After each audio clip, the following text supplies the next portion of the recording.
Hi everyone, thanks a lot for watching this short video on how to integrate CyberArk Workforce Identity with the AWS SSO for federated access.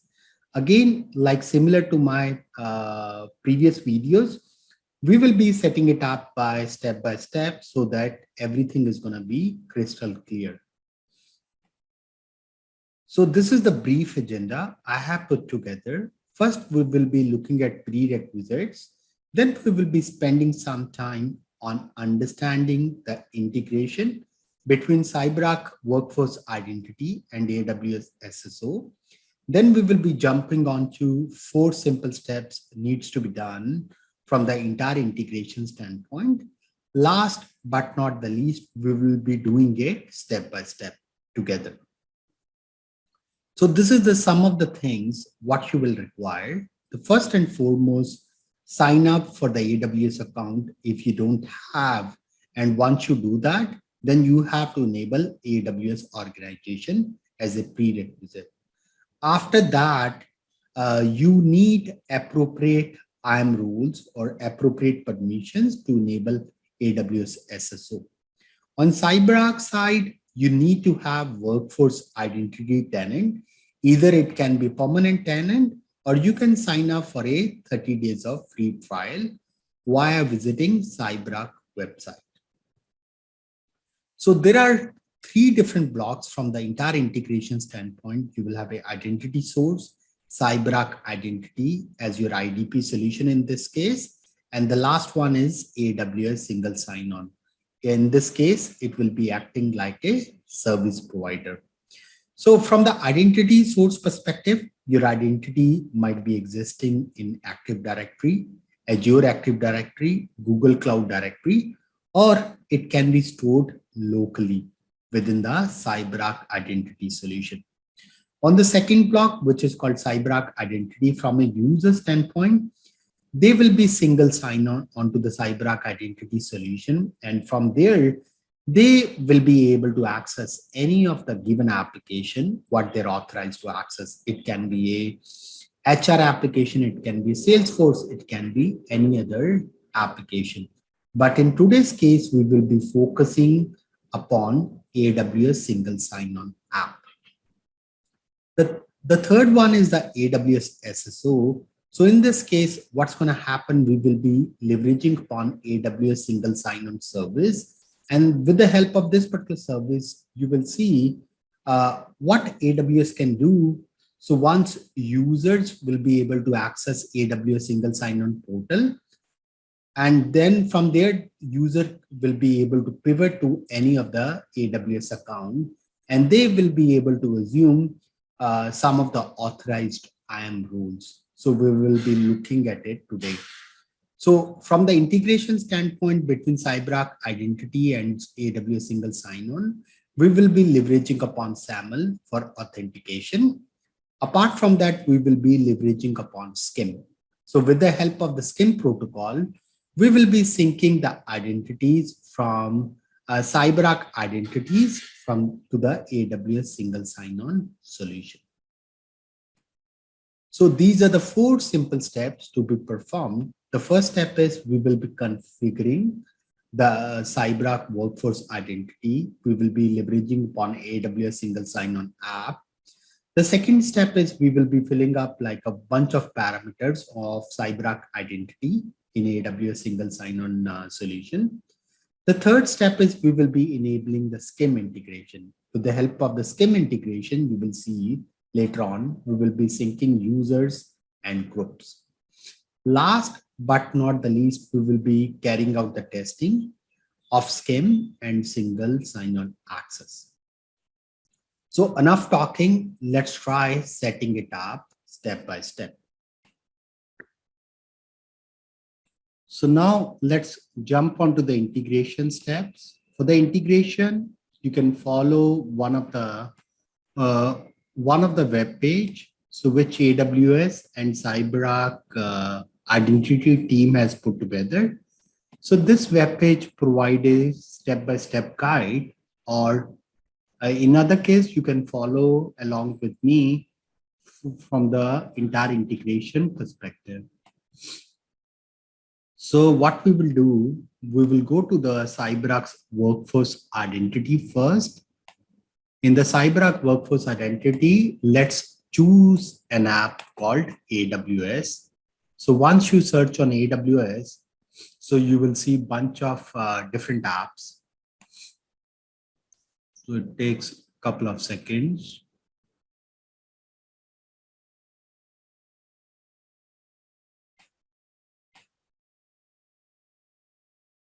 Let me search it with the AWS. And then let's select this particular app. And so in our case, we will name it as a CyberArk Identity AWS SSO. And once we do that, just click on save. And once you are able to click on a save, go to the trust. In the trust, so we have to download this metadata file. This metadata file corresponds to IDP. In our case, IDP is CyberArk Workforce Identity. Once we are able to download this metadata file, then on the service provider configuration, so these settings corresponds to your AWS SSO. So what we can do, we can go to the AWS SSO. You can search it on the services called AWS single sign-on. And once you are able to do that, what you have to do, you have to enable AWS SSO. It takes a couple of seconds here.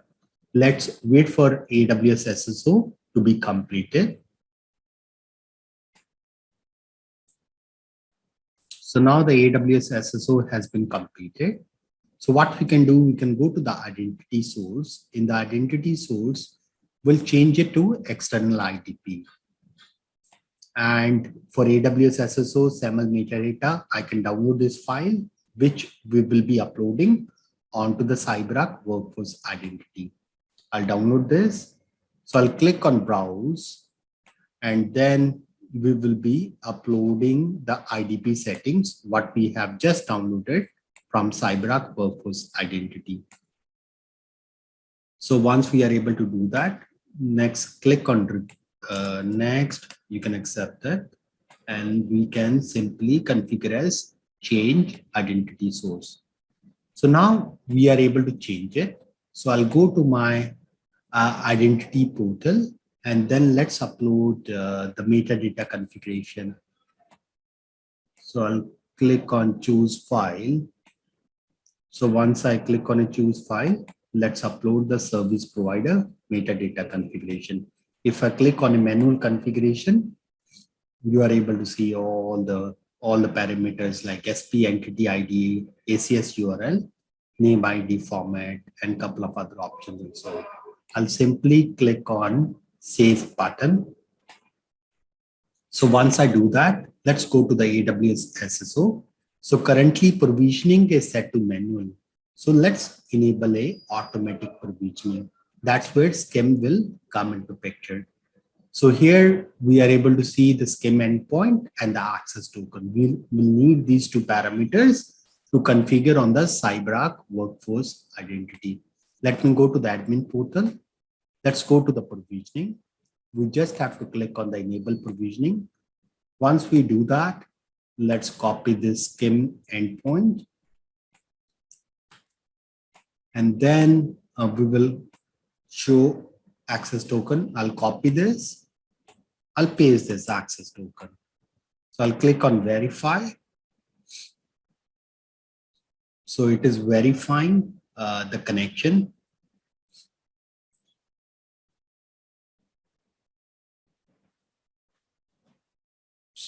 So let's wait for a few seconds. So it looks like it has been verified. So what we can do in the sync option, again, there are quite a number of settings. We will not be going through it. So I will pick and choose some of the settings because my users are sitting locally. I haven't integrated my CyberArk identity with any other external identity source. So I'll be configuring some of these settings. I'll be configuring a sync override, and then we can simply leave as it is, and then disable user and deprovision. Yeah, I think once it is done, So we can simply click on save.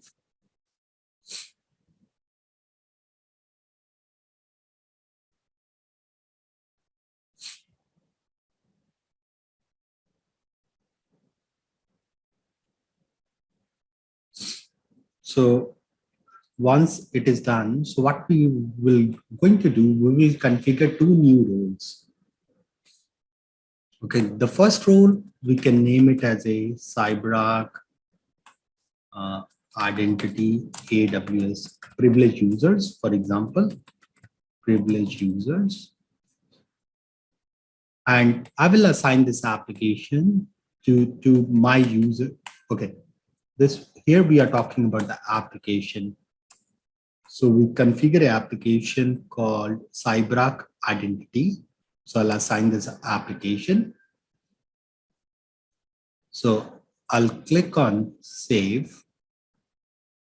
So my role has been created. So my role name is CyberArk Identity AWS Privileged User. I'll configure another role called CyberArk Identity AWS Billing User. So again, I'll assign an application. Our application is CyberArk Identity AWS Single Sign-On. So I'll assign this one as well. So now our role assignment has been done. So what we can do, so now as a user, this is my user admin_rajneesh.kirk. This particular user should be able to access the application what we have created. So I'll go to the web applications. Okay, so I think we don't have to configure it with the user. What we can do, we can configure a role. So the role assignment has already been done. Let's go to the web applications. In the web applications, so this is our web application. So we can customize the name. So here, if I go to the permissions, in the permissions, we are able to see the CyberArk identity billing user. We can simply click on a grant, view, run, and deploy.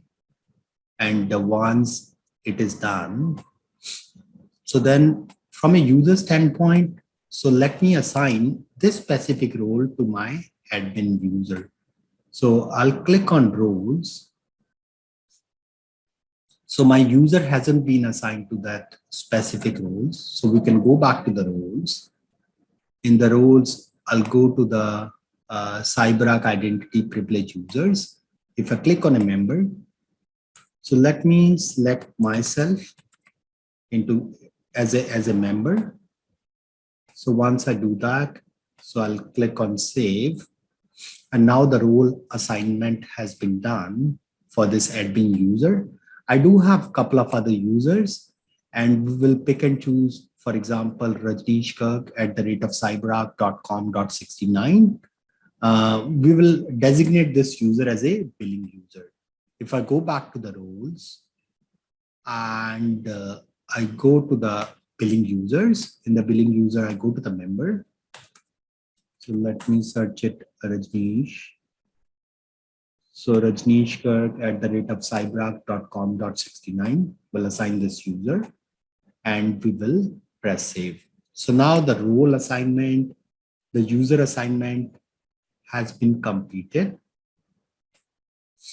So what we can do, we can go to the AWS SSO. I'll go to the dash. I'll go to the users and let's see whether any of the users have been replicated or not. Looks like answer is no.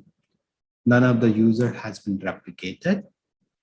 So what we can do, we can go to the users. So we'll go to the outbound provisioning and we will try to sync it manually for the first time. CyberArk identity SSO, we will press sync, bypass caching, and the sync job has been started. So if I go to the view synchronization and let's see whether the synchronization has been done or not. Looks like the provisioning has been failed. So let's see why it has been failed. So it is saying user is already provisioned. So we can go back to the AWS SSO and let's see whether the user has been provisioned or not. Looks like users hasn't been provisioned at all. So looks like something seems to be incorrect in our SCIM configuration. We'll go back to the SCIM configuration. We'll go to the provisioning tab.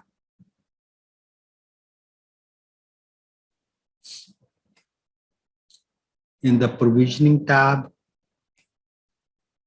so looks like sync user to target application is okay. Do not provision is okay. And we can do a role mapping. So here, so our username is CyberArk identity privilege user. And we can add it as a destination group called administrator, for example, because I'll be assigning a administrator privileges. Once we do that, and then another role is called billing user. The destination group, we can keep it as a billing as of now. Once I press OK, then let's click on save.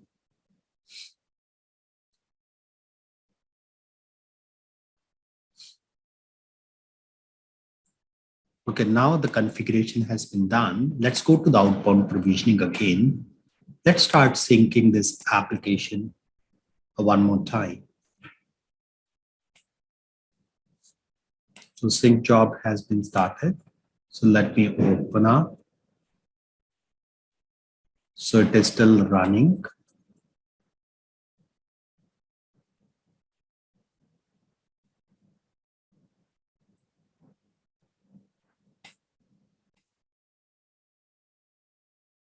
So looks like synchronization has been done. It took a couple of minutes.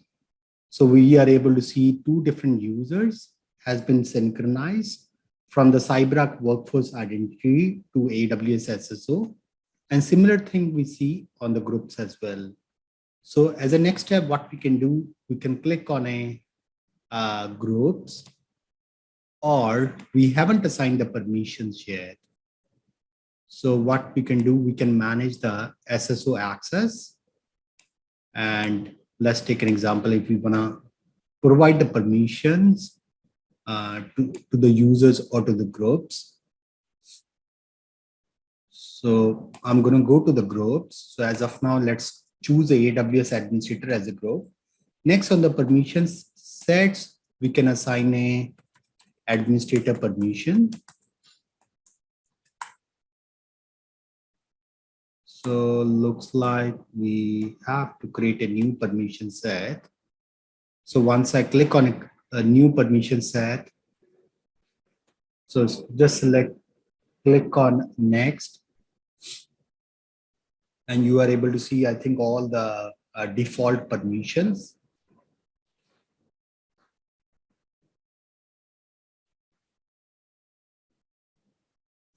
Okay, let's provide a administrator access. In our case, we can put it as a tag as admin mode. So we'll click on create. And let's create one set of a permission for the billing as well. So we'll click on a billing, name as billing, next create. So I think permission has been created. Okay. So now we can go back to AWS SSO, we can refresh. So we are able to see administrator access and billing. So I'll choose as a administrator access as of now. I'll click on finish.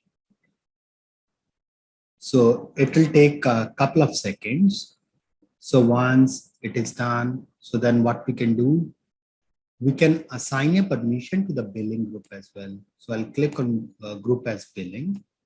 Next, as a permission set, I'll select as a billing as a permissions. So again, it will configure few things behind the scenes. and looks like everything has been completed. So we can go to the dashboard or we can go to the users. If I click on the users admin Rajneeshkar, you are able to see all the different details, which has been synced over from CyberArk Workforce Identity to the AWS SSO. I think configuration has been done. So now what we can do, I can go to one of my virtual machine. In this virtual machine, we will log in as a user. I will simply click on a user.